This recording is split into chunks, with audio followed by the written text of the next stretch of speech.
전능하신 하나님 말씀 낭송. 적그리스도를 폭로하다.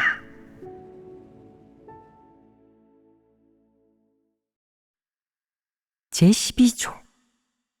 복받을 희망이나 지위가 없으면 물러나려 한다.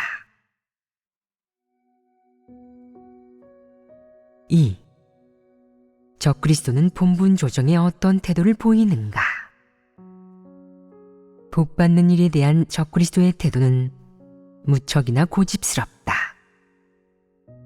그는 복을 받겠다는 속셈을 한사코 내려놓지 않고 책망과 훈계를 받으면 반발심을 품고 자신을 위해 악착같이 반박하고 해명한다. 이런 점에서 적그리스도는 진리를 전혀 받아들이지 않는다는 사실을 알 수 있다. 교체되거나 본분이 조정될 때도 적그리스도는 복받는 부분에 있어 예민하게 반응한다. 왜 예민한 것이냐? 바로 그의 마음이 복을 받으려는 욕망과 야심으로 가득하기 때문이다. 그가 하는 모든 일은 다른 것이 아닌 복을 받기 위한 것이다. 그의 일생에서 가장 큰 바람이 바로 복을 받는 것이다. 따라서 본분이 조정되거나 교체되는 상황이 생기면 그는 복받을 희망이 사라졌다는 생각에 당연히 순종하지 못하고 계속해서 이치를 따지고 들 것이다. 그는 자신의 이익만 생각하고 하나님 집 사역은 생각하지 않는다. 예를 들어 어떤 사람이 자신이 문서 방면에 특기가 있다고 생각해 그 본분을 이행하게 해달라고 강력하게 요청했다. 물론 하나님 집에서도 그를 실망시킬 리 없다. 하나님 집에서는 인재를 소중히 여기므로 어느 방면에 특기나 은사가 있는 사람에겐 그것을 펼칠 공간을 제공해 준다. 그래서 교회에서는 그에게 문서 사역을 안배했다. 하지만 얼마 후 봤더니 그는 그 방면에 특기가 없어 본분을 제대로 이행하지도 못한다는 것을 알게 된다. 아무 성과도 거두지 못하는 것이다. 그의 재주와 자질로는 그 사역을 전혀 감당할 수 없다. 이런 상황은 어떻게 처리해야 하느냐? 당신은 열정이 있어요. 재능도 뛰어나지 않고 자질도 평범하지만 당신이 원하고 열심히 하려고만 한다면 하나님 집에서는 당신을 인내하고 당신에게 계속 그 본분을 이행하게 할 거예요. 잘하지 못해도 괜찮습니다. 하나님 집에선 눈 감아주고 교체하지 않을 거예요. 이러면서 아쉬운 대로 그냥 쓸 수 있겠느냐?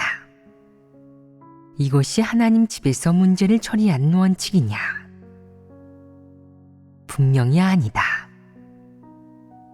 이런 상황을 만나면 통상적으로 그의 자질과 특기에 근거해 그에게 적합한 본분을 안배하는데 이것이 한 가지 측면이다.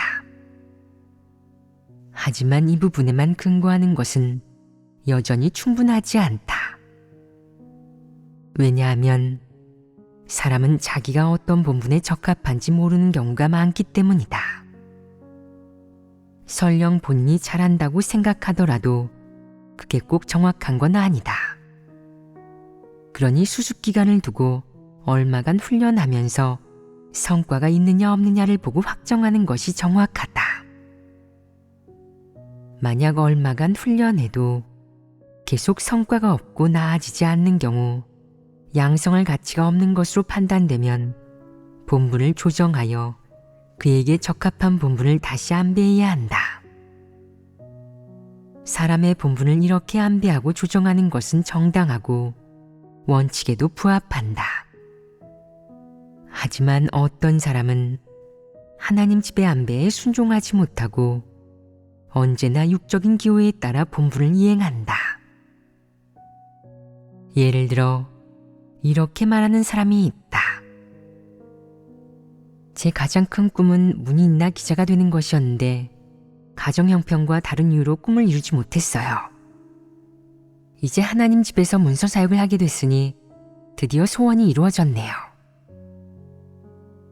그런데 얼마간 본분을 이행했지만 그는 진리를 이해하는 것도 안 되고 영적인 이해력도 시원찮아서 문서 사역을 감당할 수 없었다. 그래서 다른 본분을 이행하도록 조정했더니 그는 불평을 했다. 왜 제가 좋아하는 사역을 못하게 합니까? 다른 사역은 좋아하지도 않습니다. 이것은 어떤 문제냐? 하나님 집에서 원칙에 따라 본분을 조정한 것을 그는 왜 받아들이지 못하느냐? 이것은 인성에 문제가 있는 것이 아니냐? 그는 진리를 받아들이지 못하고 하나님에게 순종하지 않았다. 이것이 바로 이성이 없는 것이다.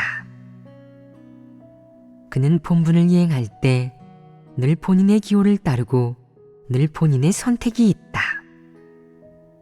이것은 패괴의 성품이 아니냐. 내가 어떤 일을 좋아한다고 그 일을 잘하리란 보장이 있느냐. 내가 어떤 본분을 이행하기 좋아하면 그 본분 이행에 합격할 수 있느냐. 내가 좋아하는 일이 너에게 적합한 일임을 의미하지는 않는다. 내가 어떤 일에 적합한지 내가 꼭 꿰뚫어 볼 수 있는 것은 아니다. 따라서 너는 이성을 갖추고 순종하는 법을 배워야 한다. 그렇다면 본분 조정에 직면했을 때 어떻게 순종을 실행해야 하느냐? 한 측면으로는 하나님 집에서 진리 원칙에 따라 본분을 조정한다는 사실을 믿어야 한다. 본분 조정은 내 기호 혹은 어느 리더 일꾼의 편견에 근거하는 것이 아니라 내 은사, 특기 등 실제 상황에 근거해서 확정하는 것이다. 이는 특정 사람의 뜻에서 나오는 것이 아니다. 본분이 조정될 때는 순종하는 법을 배워야 한다. 내가 새로운 본분에서 한동안 훈련받고 그 본분을 이행하는 데 성과를 내고 나면 스스로 그 본분에 더 잘 어울린다는 사실을 알게 되고 또 자기 기호대로 본분을 선택하는 것은 잘못된 일임을 인식하게 된다. 그러면 그 문제는 해결된 것 아니겠느냐. 가장 중요한 것은 사람에게 어떤 본분을 안배할 때 하나님 집에서는 사람의 기호에 근거하는 게 아니라 사역상의 필요와 성과를 낼 수 있을지에 근거한다는 사실이다. 너희가 말해보아라. 하나님 집에서 개인의 기호에 맞춰 본분을 안배해야 하겠느냐? 개인의 기호를 충족시키는 것을 전제로 사람을 써야겠느냐? 어느 것이 하나님 집에서 사람을 쓰는 원칙에 부합하겠느냐? 어느 것이 진리 원칙에 부합하겠느냐? 하나님 집 사역의 필요와 사람이 본분을 이행하는 성과에 근거하는 것이다. 내게도 나름의 취미와 관심사가 있고 본분을 이행하고 싶다는 바람이 좀 있겠지만 내 바람과 취미, 관심사가 하나님 집의 사역보다 우선해야 하겠느냐? 만약 내가 계속 고집을 부리면서 저는 이 사역을 하겠습니다. 이 사역을 하지 못하게 한다면 살고 싶지도 않을 거예요. 본분도 이행하고 싶지 않을 거고요. 이 사역을 하지 못하게 한다면 뭐라든 의욕을 느끼지 못하고 최선을 다하지도 않을 겁니다. 라고 말한다면 이는 본분 이행의 태도에 문제가 있는 것 아니겠느냐. 양심과 이성이 없어도 너무 없는 것 아니겠느냐.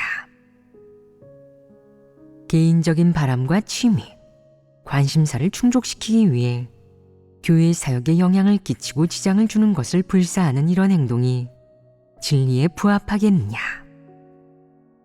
진리에 부합하지 않는 일은 어떻게 대해야겠느냐. 어떤 이는 나를 희생하고 대의를 이루어야 합니다. 라고 말하는데 이 말이 옳으냐? 이 말이 진리겠느냐?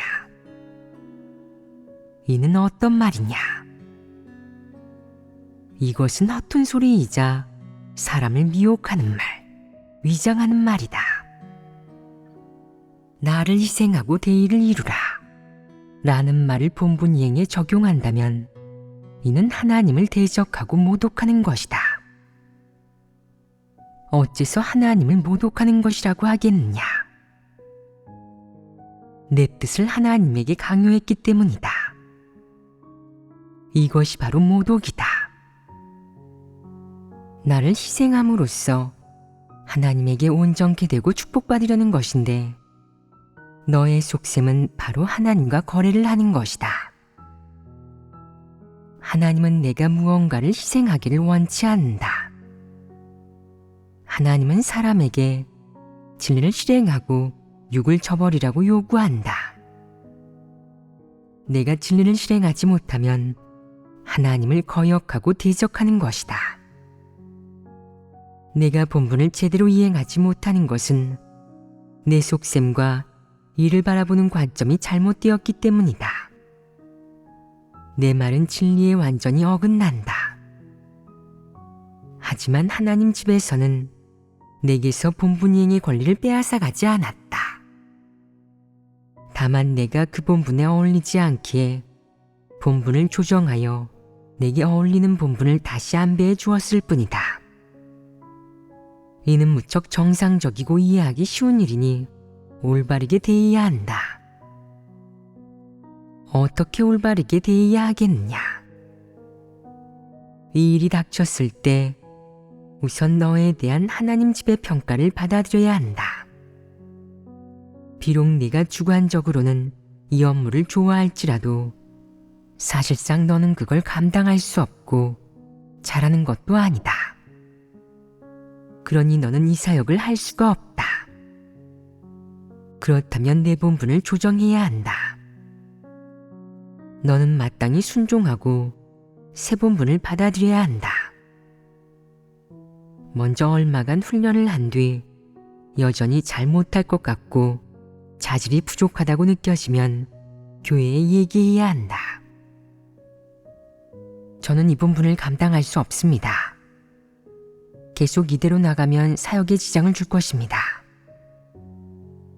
이렇게 하는 것이 얼마나 이성적이냐. 절대 억지로 버티지 마라. 억지로 버티면 사역에 지장을 준다. 내가 빨리 얘기하면 교회는 너의 상황에 맞춰 알맞은 본분을 안배해 줄 것이다. 하나님 집에서는 사람에게 무리한 본분 이행을 강요하지 않는다. 본분 조정을 체험하는 것은 너에게 좋은 일이 아니냐. 우선 이 체험은 내가 이성적으로 자신의 기호와 바람을 바라볼 수 있게 해준다. 너는 과거에 취미로 문학을 좋아하고 글쓰기를 좋아했다. 하지만 문서 사역을 하려면 영적인 이해력도 필요하고 최소한 영적 용어를 이해해야 가능하다. 만약 내가 진리를 조금도 깨닫지 못했다면 약간의 글쓰는 특기만으로는 안 된다. 반드시 얼마간의 체험을 통해 영적인 이해력을 기르고 영적 용어를 이해하고 영적인 삶의 언어를 조금은 갖추어야 한다. 그래야 하나님 집에서 문서 사역이 가능해진다. 내가 얼마간의 체험과 경험을 통해 자신에게 생명 체험의 언어가 없다는 사실을 발견하고 자신에게 부족한 부분이 너무 많다는 점을 깨닫고 자신의 실제 분량을 알게 된다면, 또한 하나님 집이나 형제자매에게 내 자질과 분량을 명확히 보여줄 수 있다면 이것은 너에게 좋은 일이다. 적어도 너는 본인 자질이 어느 정도인지 알고 자신을 올바르게 대할 수 있게 된다. 자신의 자질과 취미에 대해 더 이상 상상에 머물지 않게 된다. 또한 자신의 실제 분량을 알게 되어 자신이 무엇을 하기에 적합하고 무엇을 하기에 적합하지 않은지를 더욱 정확하고 확실하게 알 수 있게 되고 본분도 더욱 착실하고 실제적으로 이행할 수 있게 된다. 이것이 한 측면이다. 또 다른 한 방면은 가장 중요한 점이기도 한데 내가 얼마큼 인식하는지 혹은 이런 점을 인식할 수 있는지 여부와 상관없이 너에 대한 하나님 지배 안배에 우선적으로 지녀야 할 최소한의 태도는 순종이며 까탈스럽게 굴거나 개인이 계획하고 선택하려고 해서는 안 된다는 것이다. 이것이 가장 먼저 갖추어야 할 이성이다. 만약 내가 자신이 본분을 이행하는데 어떤 불순물이 있는지 반성할 줄 모른다면 그래도 상관없다. 내가 마음으로 순종하고 진리를 받아들여 본분을 진지하게 대하고 충성을 다할 수만 있다면, 그리고 문제를 발견하거나 폐괴를 표출했을 때 자신을 반성하고 자신의 결점과 부족한 부분을 인식하고 진리를 구해 해결할 수만 있다면 본분을 이행하는 과정에서 자기도 모르게 내 생명, 내 분량이 점점 자라고 합격한 본분 이행에 이를 수 있다. 진심으로 하나님을 위해 헌신하고 하나님 사역을 체험하는 과정에서 부단히 진리를 구해 자신의 문제를 해결하기만 하면 하나님의 축복을 받을 수 있다. 하나님은 너를 부당하게 대하지 않을 것이다. 본분을 조정하는 일이 생길 경우 교회의 결정이라면 당연히 받아들이고 순종해야 한다. 게다가 자신을 반성하고 문제의 본질과 자신의 부족함을 인식해야 한다. 이는 사람에게 도움이 많이 되고 또한 사람이 반드시 실행해야 하는 것이다. 이렇게 간단한 일은 평범한 사람도 밝히 알고 올바르게 대할 수 있다. 여기에는 그렇게 어려운 점도 넘지 못할 장벽도 없다. 사람은 본분 조정에 관한 일이 생기면 최소한 순종해야 하고 자신을 반성하여 어느 정도의 수확도 거둬야 하며 자신의 본분 이행이 합격인지에 대해 올바로 평가해야 한다. 하지만 적그리스도는 그렇지 않다. 어떤 일에서든 그들의 모습은 평범한 사람과는 다르다. 어떤 점이 다를까? 그들은 순종하지 않고 적극 협력하지도 않으며 전혀 진리를 구하지도 않는다. 그 대신 속으로 반감을 품고 반발하고 분석하고 연구하며 머리를 짜내어 추측한다. 왜 나보고 이 본분을 이행하지 말라는 걸까? 왜 내 본분을 중요하지 않은 본분으로 조정했을까? 설마 나를 드러내 도태시키려는 걸까? 그들은 속으로 일어난 일에 대해 끊임없이 생각하고 분석하고 고민한다. 일이 닥치지 않으면 상관없지만 일이 닥치면 그의 내면은 거센 파도가 일듯 세차게 요동치고 생각하는 문제가 많아진다. 겉으로 볼 땐 남들보다 문제를 더 잘 사고하는 것 같지만 사실 적그리스도 부류의 사람은 평범한 사람보다 더 사악하다. 사악하다는 건 어떤 모습으로 나타나느냐? 그는 이를 고려할 때 극단적이고 복잡하며 은밀하다. 정상적인 사람, 양심과 이성이 있는 사람은 생각지 못하는 일이 그의 마음속에서는 밥 먹듯 흔히 생각하는 일이다. 본분을 조정하는 이런 간단한 일에 있어 사람은 마땅히 순종하는 마음을 품어야 한다. 하나님 집에서 시키는 대로 하고 자신이 할 수 있는 바를 하며 무슨 일을 하든 힘이 닿는 대로 해내고 전심전력을 다해야 한다. 하나님이 하는 일은 틀림이 없다. 이렇게 간단한 진리는 양심과 이성이 조금만 있는 사람은 다 실행할 수 있다. 하지만 적그리스도는 그렇게 하지 못한다. 적그리스도는 본분이 조정되는 즉시 이치를 따지고 궤변을 늘어놓으며 반항하고 속으로 불복한다. 그가 마음속으로 품은 것은 무엇이겠느냐? 추측하고 의심하며 그 다음 각종 방식으로 시험하는 것이다. 그는 말로 시험하고 행동으로 시험하고 심지어는 수단 방법 가리지 않고 협박과 회유로 다른 이가 실정을 말하고 참말을 내뱉게 한다. 그는 대체 왜 자신의 본분이 조정되었는지, 왜 자신에게 그 본분을 이행하지 못하게 하는지, 대체 누가 뒤에서 영향력을 발휘했는지, 누가 그의 일을 망쳤는지 확실히 알고 싶어 한다. 또한 그는 당사자를 만나 결판을 짓고자 끊임없이 마음속으로 이유를 물으면서 진상을 파악하고자 한다. 그는 하나님 앞에 나와 스스로를 반성할 줄도, 자신에게 도대체 어떤 문제가 있는지 돌아볼 줄도 모른다. 그는 자기 자신에게서 원인을 찾지 않는다.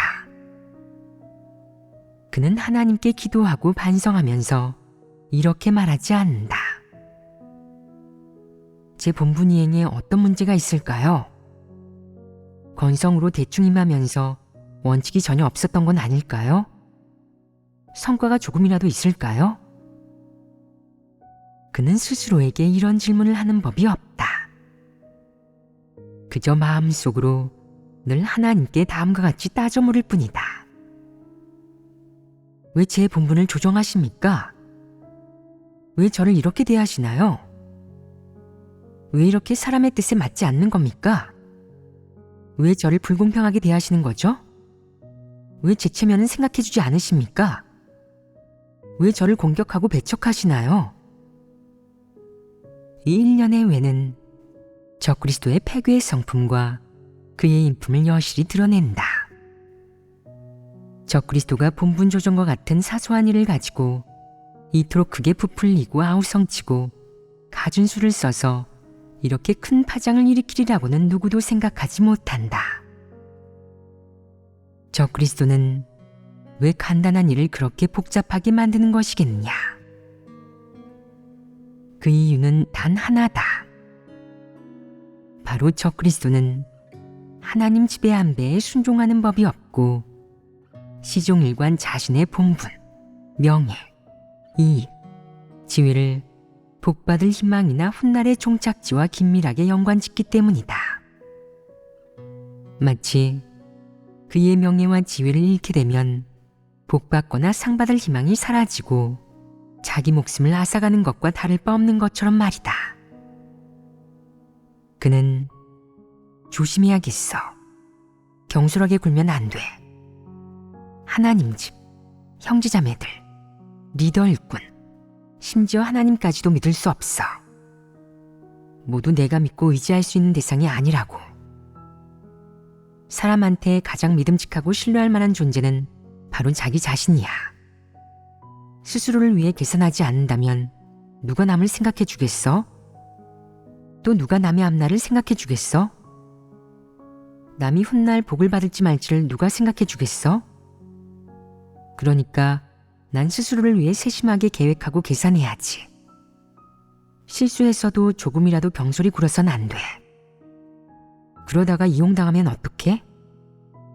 라고 생각한다. 그래서 그는 하나님 집의 리더 일꾼을 경계하고 다른 사람이 그를 분별하고 간파해서 교체할까봐 복받으려는 꿈을 망쳐놓을까봐 두려워한다. 그는 명예와 지위를 반드시 지켜야 복받을 희망이 있다고 생각한다. 적그리스도는 복받는 일을 하늘보다도 목숨보다도 크게 생각하고 진리 추구나 성품 변화, 구원받는 것보다 더 중요하게 생각하며 본분을 잘 이행하거나 합당한 자격을 갖춘 피조물이 되는 것보다도 더 중요하게 여긴다. 그는 합당한 자격을 갖춘 피조물이 되는 것, 본분을 잘 이행하는 것, 구원을 받는 일을 다 사소한 일, 언급할 가치도 없는 하찮은 일로 생각하고 복받는 일만 평생에 영원히 잊지 못할 일로 여긴다. 어떤 큰일이나 작은 일이 닥치든 복받는 것과 연관짓고 조심하고 신중하며 자신을 위해 빠져나갈 구멍을 마련해 둔다. 그래서 본분이 조정될 때 만약 직급이 올라가면 적그리스도는 자신에게도 복받을 희망이 있다고 여긴다. 만약 직급이 내려가면 팀장에서 부팀장이 되거나 부팀장에서 보통 멤버가 되면 그는 상황이 심상치 않고 복받을 희망이 묘연하다고 예감한다. 이런 관점은 어떠하냐? 올바른 관점이냐? 절대 아니다. 이런 관점은 너무나 황당하다. 하나님께 인정받을 수 있는지는 사람이 어떤 본분을 이행하느냐에 달려있지 않다.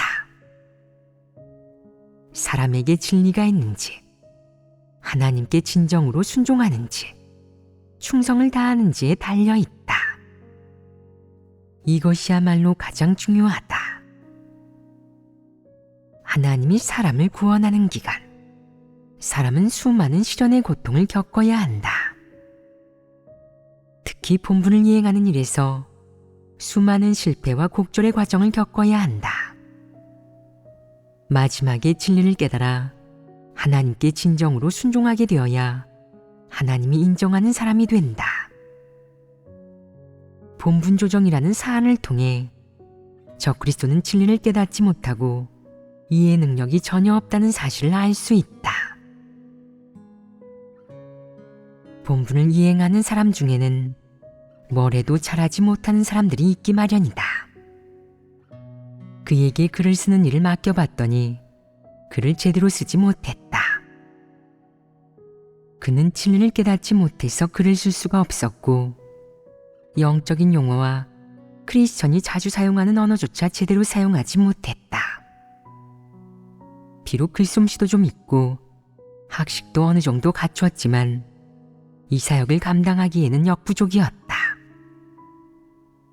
그에게 원고를 교정하게 하고 한동안 지나보면 이것도 잘하지 못한다. 자질이 너무 떨어져 늘 구멍이 생겨서 또 본분을 조정해야 했다. 그는 컴퓨터를 좀 다룰 줄 안다고 했지만 이쪽 본분도 얼마간 이행하면 그것도 잘하지 못한다.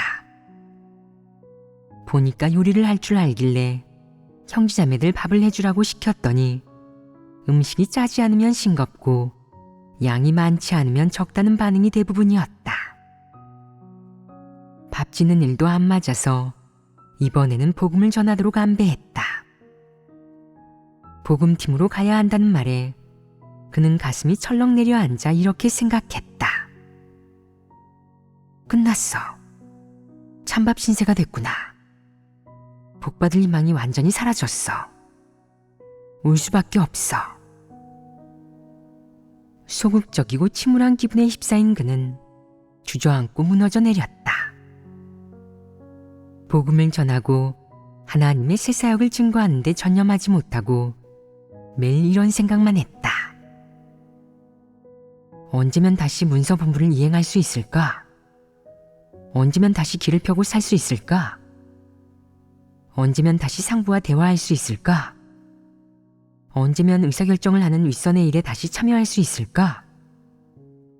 언제면 내가 여전히 리더라는 것을 모두에게 보여줄 수 있을까? 몇 년을 기다려도 복직이 되지 않자 급기야 이런 생각을 했다. 하나님을 믿는 것도 별 의미가 없구나. 세상에 출세 못하는 사람들 같은 처지가 돼버렸잖아. 출세길이 막혔다고 생각하니 그는 더욱 의기소침해지고 마음이 차갑게 식었다.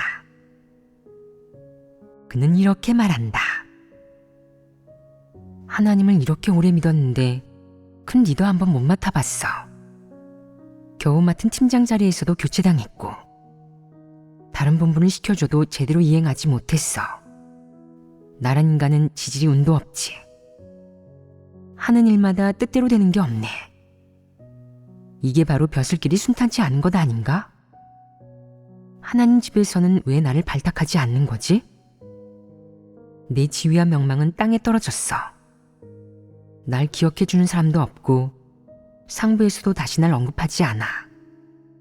떵떵거리며 지내던 날은 다 지나갔구나. 뜻을 이룰 수 없는데 이제 어떻게 해야 하나? 이렇게 하나님을 사랑하고 교회를 사랑하고 하나님 집을 사랑하는데 왜 뜻을 이룰 수 없는 거지? 하나님 믿는 게 아무 의미 없구나. 하나님 집에서 포부를 펼치며 남은 열정과 특기를 발휘하고 싶다는 마음뿐이었는데 결국 하나님은 날 중용해 주시지 않고 눈길도 안 주시는구나. 다 의미 없다. 그가 계속해서 의미 없다고 떠드는 건 무슨 뜻이냐? 바로 본분 이행이 의미 없고 성품 변화를 추구하는 게 의미 없고 진리를 듣고 설교를 듣는 게 의미 없고 하나님 말씀을 읽는 게 의미 없고 진리 원칙을 구하는 게 의미 없다는 뜻이다. 그렇다면 그에게 어떤 게 의미 있다는 말이냐? 벼슬하는 것이 의미 있고 복받는 것이 의미 있고 복받으려는 욕망과 야심이 채워지는 것이 의미 있고 어디서나 자신을 과시하는 것이나 사람들에게 우러름받고 명망을 얻는 것이 의미 있다. 그 외 다른 건 다 의미가 없다는 것이다. 의미를 찾지 못해 김이 새고 실망스러울 때 그는 자기도 모르게 다른 곳으로 발을 뻗으려 하는데 하나님 집을 떠나려 하고 물러나려 한다. 이건 위험하다. 본분을 이행하는 일부 사람들, 특히 별로 눈에 띄지 않고 이방인과 자주 접촉하는 본분을 이행하는 사람 중에는 한 발은 안에, 한 발은 밖에 걸친 사람들이 있다. 무슨 뜻이냐? 이 사람들은 언제 어느 때고 물러날 수 있다는 뜻이다. 만약 자신들의 마지노선이 무너지면 그들은 한쪽 발을 아무 망설임 없이 밖으로 내디디며 하나님 집과 철저히 갈라서고 완전히 교회를 떠날 것이다. 본분 조정이라는 사안 하나에서도 어디로 배치되고 어떤 본분을 이행하는지, 본인 소원대로 되었는지, 사람들이 우러러 보는지, 조정된 후 어떤 위치와 레벨에서 본분을 이행하는지 그는 이런 것들을 복받으려는 속셈, 욕망과 결부시킨다.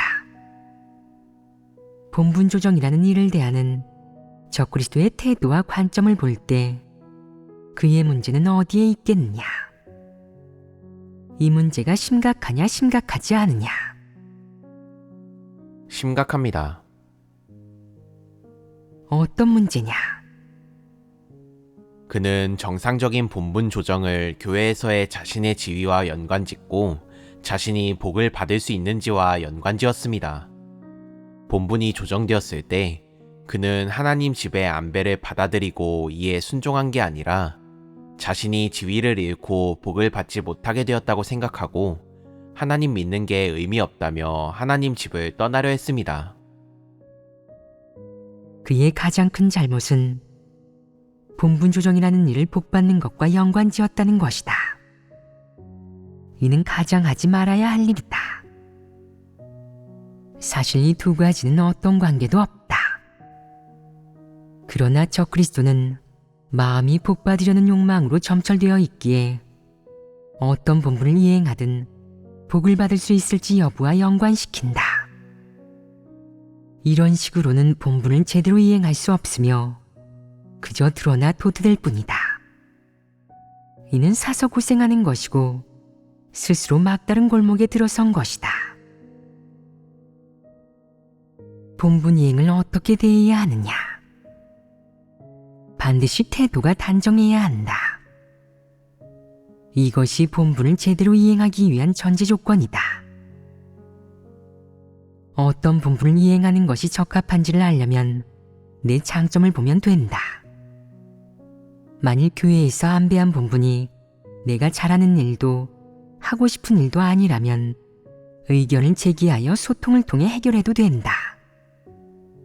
하지만 내가 이행할 수 있는 본분이고 또 마땅히 이행해야 하는 본분인데 고생하는 것이 싫어서 이행하지 않으려 한다면 너에게 문제가 있는 것이다.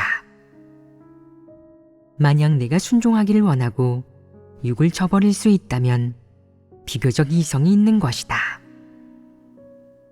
그러나 늘 본분의 높고 낮음을 따지면서 어떤 본분을 이행하면 남들에게 무시당할 거라고 생각한다면 이는 내게 패괴의 성품이 있다는 것을 말해준다.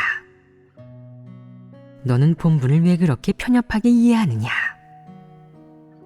내 뜻대로 본분을 선택하면 그 본분을 잘 이행할 수 있을 것 같으냐? 꼭 그렇지도 않다. 핵심은 패괴의 성품을 해결하는 데 있다. 패괴의 성품을 해결하지 않으면 내가 좋아하는 본분이라고 해도 제대로 이행할 수 없다. 어떤 사람은 본분을 이행할 때 원칙 없이 늘 자기 기호대로만 행동하는데 그 결과 어려움에 부딪히면 늘 해결하지 못하고 어떤 본분을 이행하든 건성으로 대충 대해 마지막에는 내쳐진다. 이런 사람이 구원받을 수 있겠느냐? 너는 늘 자신이 이행하기에 적합한 본분을 선택해서 제대로 이행하고 나아가 진리를 구해 패괴의 성품을 해결해야 한다. 그래야 진리 실제에 진입할 수 있다. 만약 본분을 이행하면서 육적인 편안함만 추구하고 체면을 중요시한다면 본분을 잘 이행할 수 없고 어떤 본분도 제대로 이행하지 못하면 도태될 수밖에 없다. 어떤 사람은 어떤 본분을 이행해도 만족하지 못하고 그 본분을 일시적인 관점으로 대하고 늘 건성으로 대하며 패괴의 성품이 표출되어도 진리를 구해 해결하지 않았다. 결국 본분을 몇 년이나 이행해도 생명 진입이 전혀 없었다. 그는 힘쓰는 자가 되어 도태되고 말았다. 자기 꾀에 자기가 넘어간 것 아니냐. 악인과 적그리스도는 본분을 이행할 때 올바른 태도를 보이는 법이 없다. 본분이 조정될 때 그들은 속으로 어떤 생각을 하겠느냐. 나를 봉사자라고 생각해? 나를 쓸 때는 봉사나 좀 하라고 하고 나를 쓰지 않을 때는 차버리잖아. 나는 그런 봉사는 하고 싶지 않아. 난 리더 일꾼이 되고 싶어. 그건 화려하고 눈에 띄니까. 나한테 리더 일꾼이 되지 못하게 하고 힘만 쓰게 하려 한다면 어림도 없지. 라고 생각한다. 이는 어떤 태도겠느냐? 순종이 있느냐? 그는 무엇으로 본분 조정이라는 일을 대하고 있느냐? 혈기와 사람의 뜻, 패괴의 성품으로 대하고 있지 않으냐? 본분 조정을 그렇게 대한 결과는 무엇이겠느냐? 먼저 그가 다음에 이어질 본분 이행 과정에서 충성과 진심을 다할 수 있겠느냐? 불가능하다. 그럼 적극적인 태도를 보일 수 있겠느냐? 그의 내적 상태는 어떠하겠느냐? 의기소침할 것입니다. 의기소침한 상태의 본질은 무엇이냐? 대항하는 것이다. 대항하며 의기소침하게 행동한 결과는 무엇이겠느냐? 소극적이고 대항하는 마음을 갖고 있는 사람이 본분을 제대로 이행할 수 있겠느냐? 사람이 늘 소극적이고 대항하는 마음을 갖고 있다면 본분 이행에 적합하겠느냐? 어떤 본분을 이행하든 제대로 이행하지 못한다. 이것이 바로 악순환이며 좋은 결과가 없을 것이다. 어째서 그런 것이겠느냐? 그는 옳은 길을 걷지 않으며 진리를 구하지 않고 순종하지도 않으며 하나님 집에서 그를 대하는 태도와 방식을 올바르게 이해하지 못한다. 이러면 문제가 되지 않겠느냐? 원래는 무척 합리적인 본분 조정인데 적그리스도는 그것을 두고 자신을 괴롭힌다고, 사람 취급을 안 한다고 말한다. 또 하나님 집에는 사랑이 없어 그를 기계처럼 부려먹는다고, 그가 필요할 때는 부르고 필요하지 않을 때는 가차없이 내친다고 말한다. 이는 억지 아니겠느냐? 이런 말을 하는 사람에게 양심과 이성이 있겠느냐? 이런 사람은 인성이 없다. 더없이 합리적인 일도 그에게만 가면 왜곡되며 매우 합리적인 방식도 왜곡되어 부정적인 사물이 된다. 이는 적그리스도의 사악함 아니겠느냐? 이렇게 사악한 사람이 진리를 이해할 수 있겠느냐? 절대 불가능하다. 적그리스도의 문제는 바로 여기에 있다. 어떤 일이 닥치든 그는 비뚤게 생각한다. 어째서 비뚤게 생각하겠느냐? 그의 본성 본질이 너무 사악하기 때문이다. 적그리스도의 본성 본질은 주로 사악함이고 그 다음이 흉악함이다. 이 두 가지가 적그리스도의 주된 특징이다. 적그리스도의 사악한 본성은 그가 어떤 일이 닥치든 올바로 이해하는 게 아니라 치우치게 생각하고 극단을 달리며 문제를 물고 늘어지게 한다. 또 올바르게 대하지 못하게 하고 진리를 구하지도 못하게 한다. 곧이어 그는 주동적으로 공격하고 저항하고 보복하며 심지어는 관념과 소극적인 것을 퍼뜨리고 일부 사람들을 선동하고 끌어들여 교회 사역을 교란할 것이다. 또 뒤에서 불평을 퍼뜨리며 하나님 집에서 사람을 대하는 방식과 하나님 집의 일부 행정제도 그리고 리더의 일처리 방식을 판단하고 정죄할 것이다. 이것이 어떤 성품이겠느냐? 흉악함이다. 그는 혼자만 반발하고 반항하는 게 아니라 더 많은 사람을 끌어들여 자기와 함께 반항하고 자기 편을 들게 만들려 한다. 이것이 바로 적그리스도의 본성 본질이다. 간단한 본분 조정조차 바르게 대하지 못하고 이성적으로 받아들이며 순종하지 못한다.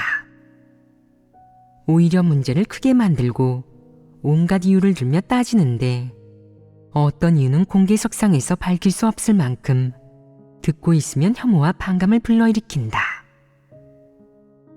궤변과 사설을 퍼뜨린 다음 적그리스도는 또 가준수를 써 사람들이 자신을 믿도록 상황을 만회하려 든다.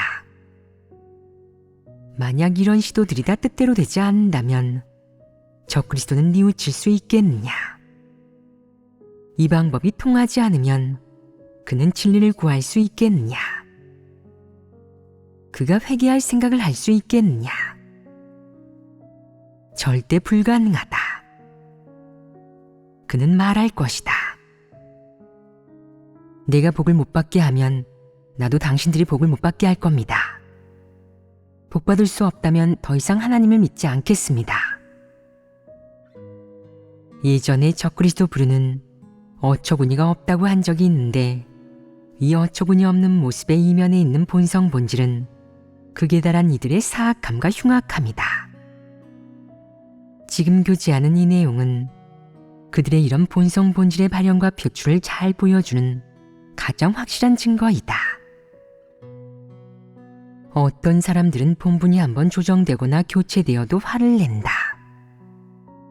어떤 사람들은 여러 번 교체되는데 여러 본분을 전전해봐도 제대로 하는 일이 없으면 자기는 복받을 희망이 없다고 생각해 물러나려 한다. 요컨대 본분이 어떻게 조정되느냐는 관계없이 조정되기만 하면 그들은 속으로 그 일을 분석하고 판단하고 연구한다.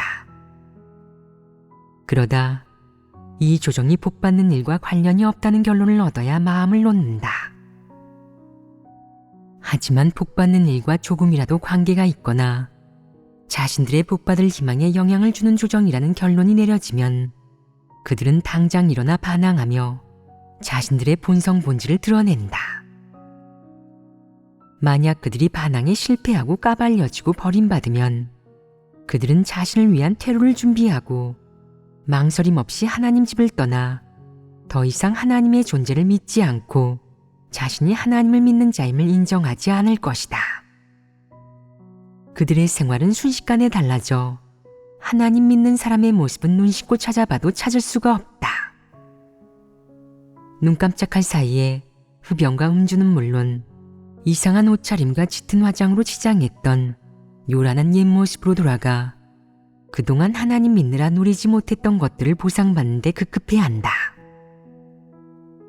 그들이 물러나려 할 때 가장 먼저 하는 생각은 앞으로 세상에서 출세하기 위해 어떻게 노력할지, 어떻게 세상에서 성공해 잘 먹고 잘 살지, 자신의 살 길은 어디 있는지 등과 같은 것들이다. 그들은 재빨리 자신을 위해 살 길을 찾고 이 사악한 조류와 사악한 세상에서 자신의 자리를 정할 것이다. 그들은 자신이 뭘 해야 할지, 장사를 할지 관리가 될지, 아니면 다른 일을 할지 결정할 것이다. 이를 통해 남보다 나은 삶을 살고 여생을 행복하고 즐겁게 보내고 육적으로도 편안한 생활을 하고 충분히 인생을 즐기며 먹고 마시는 삶을 즐길 수 있도록 말이다. 책망과 훈계를 받거나 본분이 조정되었을 때 적그리스도가 생각하는 건 자신과 밀접히 관련된 복받는 일이다. 복받을 희망이 좌초되면 그들은 물러나려 하고 하나님 집을 떠나려 하고 이방인의 생활로 돌아가려 한다. 이런 걸 보면 사람의 본성 본질은 무척 중요하다. 그렇다면 사람의 추구, 사람의 선택도 무척 중요하지 않겠느냐. 한 생각의 차이다. 하나의 옳은 선택이 내가 계속해서 하나님의 구원을 받아들이게 만들기도 하고, 하나의 잘못된 선택이 너를 순식간에 이방인으로 바꾸고 하나님 집, 하나님의 사역, 내 본분과 전혀 무관한 사람으로 바꾸기도 한다. 한 생각의 차이, 한순간, 하나의 사소한 일이 한 사람의 운명을 바꿀 수 있다.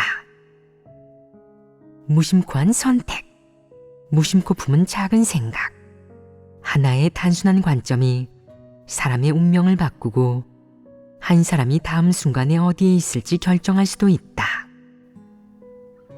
아무 일 없는 상황이나 선택이 직면하지 않은 상황에선 사람은 누구나 자신이 많은 진리를 깨달아 분량이 있으니 굳게 설 수 있으리라 생각한다.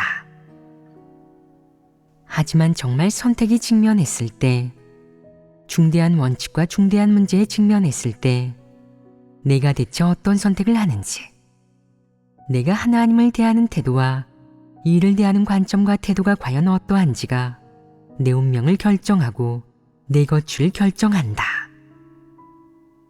또한 적그리스도가 늘 선택하는 것과 그들의 마음속 깊은 곳에 있는 주관적인 바람은 모두 진리에 위배되는 것이다. 순종은 없고 오직 반항밖에 없다. 진리도 없고 인성도 없으며 오직 사람의 폐괴의 성품, 그리고 사람의 사설과 궤변밖에 없다. 이런 것들은 늘 그들이 하나님 집을 떠나 사악한 조류에 몸을 맡기고 싶다는 생각을 갖게 만든다. 그리고 그들이 언제 어디서든 이런 생각을 갖게 만든다. 복받을 희망이 없다면 내가 하나님 집을 떠나지 말아야 할 이유가 없잖아? 만약 그렇게 되면 나는 믿지 않을 거고 본분도 이행하지 않을 거야. 하나님 집에서 날 이런 식으로 대하면 난 하나님이 있다고 인정하지 않겠어. 이런 대형무도한 생각, 이런 사설과 궤변, 이런 사악한 생각은 늘 적그리스도의 마음에 존재하며 맴돌고 있다. 따라서 그들이 하나님을 믿는 과정에서 설령 중도에 물러나지 않더라도 하나님을 끝까지 따르기란 여간 어려운 일이 아니다. 대부분은 온갖 악행을 저지르고 방해와 교란을 일삼다 제명되고 출교될 것이다.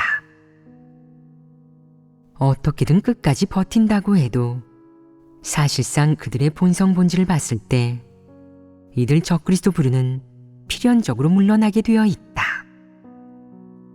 설령 그들이 속으로 나는 절대 하나님 집을 떠날 수 없어. 그러고 싶더라도 절대 떠나지 않겠어. 죽어도 하나님 집에서 죽고 하나님 집에서 버틸 거야. 난 끝까지 따를 거야. 이렇게 생각한다고 해도 그의 주관적인 바람이 하나님 집을 떠나지 말고 반드시 남아 있어야 한다고 아무리 스스로에게 강요하더라도 그들의 최후의 운명은 역시 진리를 싫어하고 극에 달한 사악함 때문에 하나님께 버림받거나 자신들이 먼저 하나님 집을 떠나는 것이다.